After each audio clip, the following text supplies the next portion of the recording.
आपण आलेलो आहोत जिल्हा परिषद प्राथमिक शाळा खानिवरे वाडी या ठिकाणी. अतिशय सुंदर शाळा आणि या सुंदर शाळेतील ही सुंदर मुले. आता आपल्याला आपण पाहू शकतो की मध्यभागी या ठिकाणी 5 दगड आपण ठेवलेले आहेत आणि 3 स्पर्धक या ठिकाणी आहेत. प्रत्येक स्पर्धकाच्या जवळ एक आपण गोल बनवलेला आहे आणि या गोलामध्ये ज्या स्पर्धकाच्या सगळ्यात अगोदर किती दगड होतील? 3. तो स्पर्धक या ठिकाणी जिंकणार आहे. तर खेळायला सुरुवात करायची. मला भारत माता की वंदे स्टार्ट. पटाव एका वेळेस एकच. पटापट पटापट पटापट.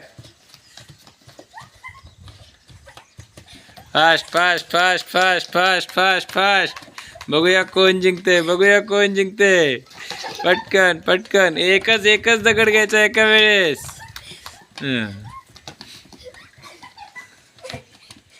बघूया कोण जिंकते या ठिकाणी. कोण जिंकला रे? अजित जिंकलेला आहे. टाळ्या वाजवा अजितसाठी. शाबास.